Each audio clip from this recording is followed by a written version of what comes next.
If we imagine that others had the capacity to empathize with us, then I probably will lose fewer strands of hair due to worry onto my carpet. Let me explain. Although it's been a couple of years, I still carefully mold my accent to sound like an authentic, standardized American. Freshman year, I'd have bouts where I'd fear that people would find me to be a phony.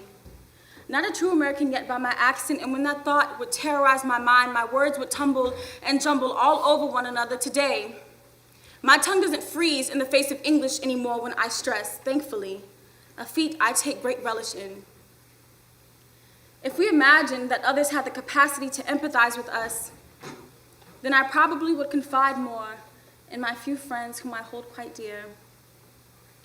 How terrified I was last year when my mom told me she was going to start studying part-time.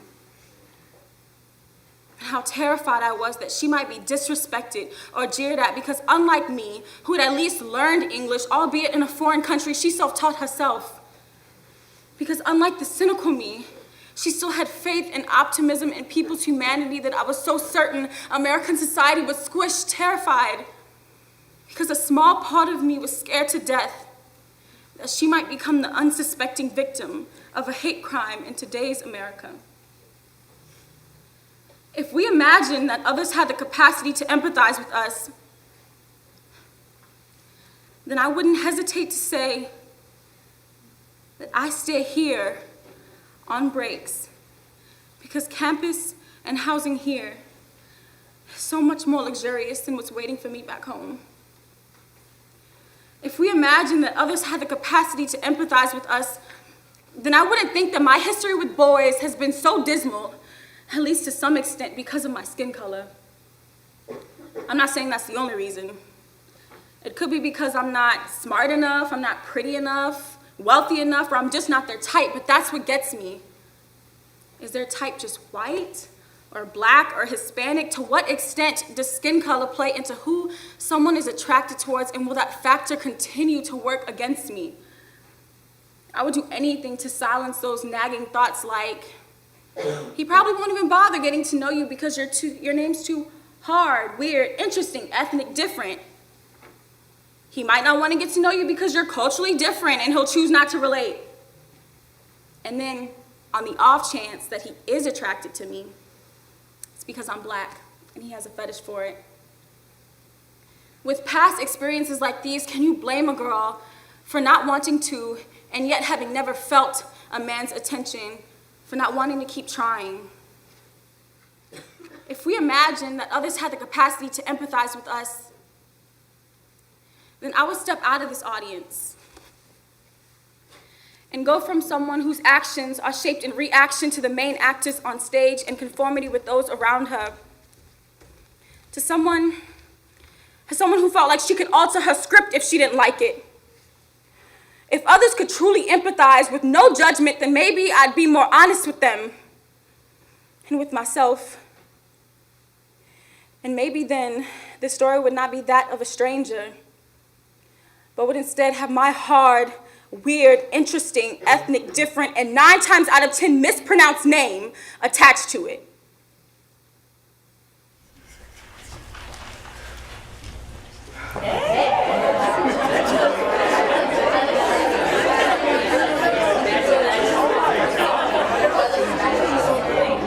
Simone, I like your hair.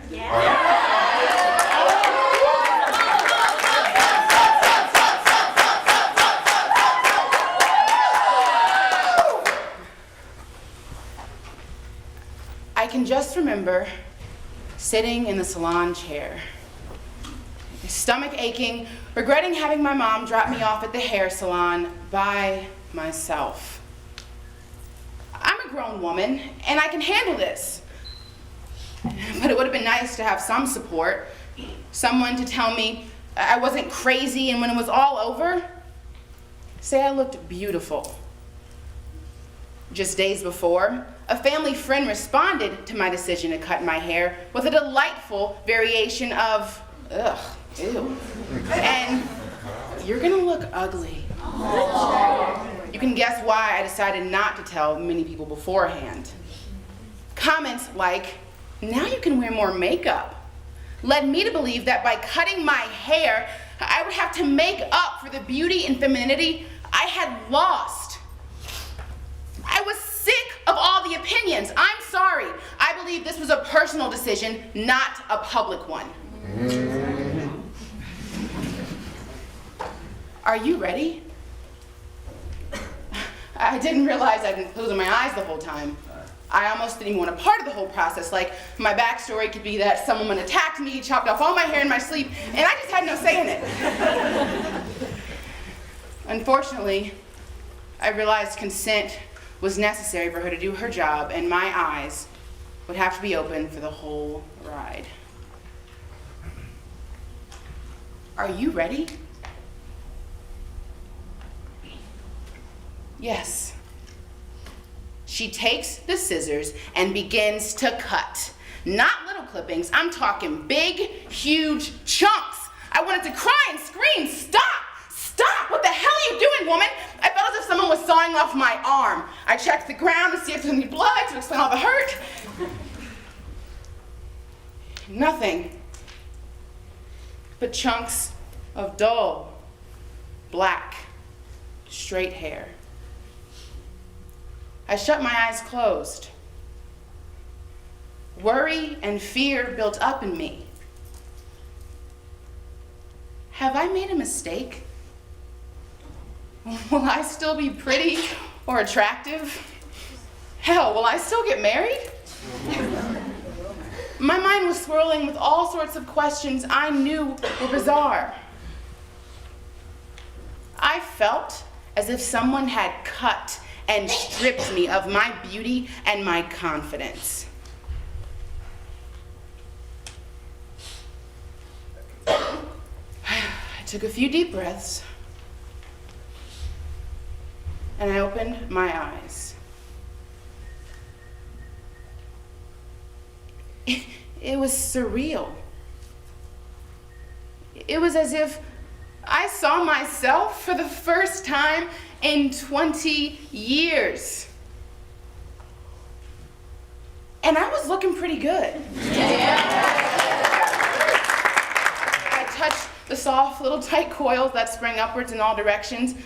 In the back, I could feel the cotton-like patches that thickened my crown.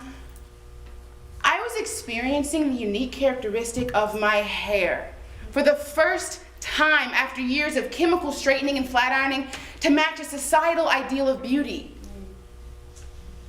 I thought, this is who I really am. Honestly, it took me a long time to accept and love the new woman I saw in the mirror. But every day, I grow and embrace my true self and beauty more. My beauty is like no other. And so is yours. I am a mediocrity, but still I speak like Socrates. I'm post-suburban, hip-hop loving, got ideas you gotta see. I sail smooth, like Odyssey, but ship like Prime, I'm 2-day free. Drown my dreams behind the scenes, I dethrone fame. Now pray and sing. Strive to satisfy my doubts, drop a tape or just drop out. You love to live under a dome, inside a bubble, loud and proud. I have my doubts, but run with them.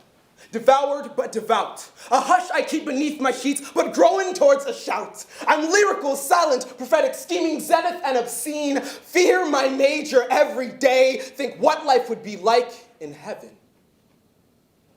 Question what it's like to live without trying to get a mention. Walk without my headphones now to hear the world breathe. For a second.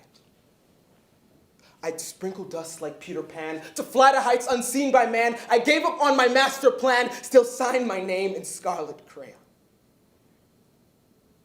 Who you think I am? I'm Dante, Alex, mortal man. This campus thinks me out of hand, out of style, made of sand. Engage, but don't appropriate. I create love, demolish hate.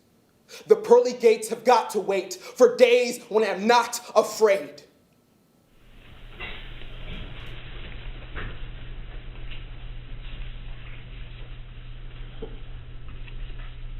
I don't know how we do it. Consistently being pushed around, and being judged on every little thing that we do.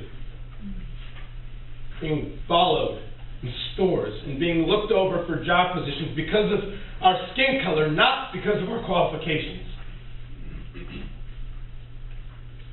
Consistently being judged on how we wear our hair, what music we listen to, what TV shows we watch. Honestly,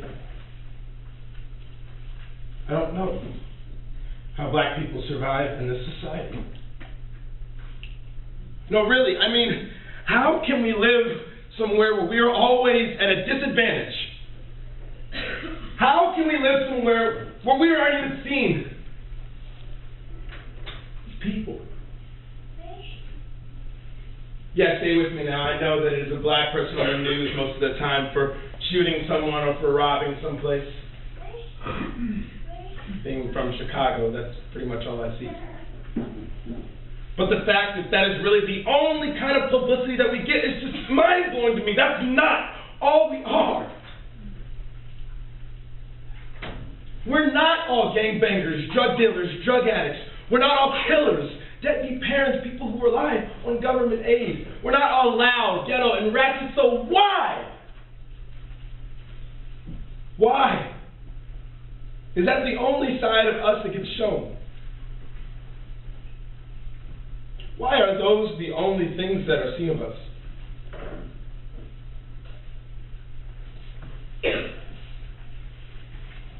That's what I mean when I say that we are not even seen as people.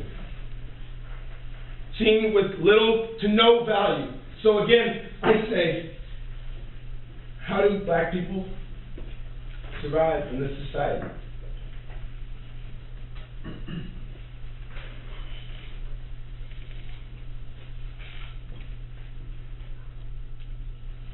Maybe it's because we are strong and confident in ourselves. Maybe it's because we know that we are kings and queens, so really we could give a damn about what people say about us. Maybe it's because we prove society wrong when we become CEOs, doctors, lawyers. Maybe it's because no matter what happens, we overcome it. So, yeah. It is hard.